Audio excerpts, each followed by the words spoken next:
మిమ్మల్ని ఎవరైనా రియల్ ఎస్టేట్లోకి రండి, లైఫ్ సెటిల్ అవుద్దని పిలిచారా? పిలిచినా మీరు వెళ్ళలేదా? అయితే ఒక్క నిమిషం.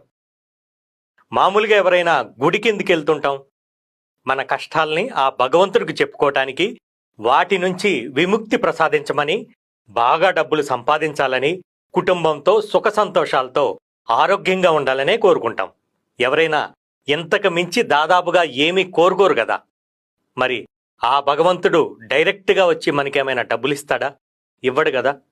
మన కష్టాలకు చెల్లించో, ఇంట్లో వారి పూజలు ఫలించో, పోనీలే ఒక్కసారి అవకాశం ఇద్దామని మీకు ఎవరో ఒకరి ద్వారా రియల్ ఎస్టేట్లోకి రమ్మని ఆహ్వానం లభిస్తుంది. ఎందుకంటే మీరు ఆ భగవంతుని కోరుకునే అన్ని కోరికలు ఇక్కడ నెరవేరుతాయి కాబట్టి. అందుకే ఎవరైనా రియల్ ఎస్టేట్లోకి రమ్మంటే దైవాగ్నిగా భావించి మనస్ఫూర్తిగా బిజినెస్ చేయండి. మీ కోరికలన్నీ నెరవేర్చుకునే అవకాశం ఒక్క రియల్ ఎస్టేట్తోనే సాధ్యం.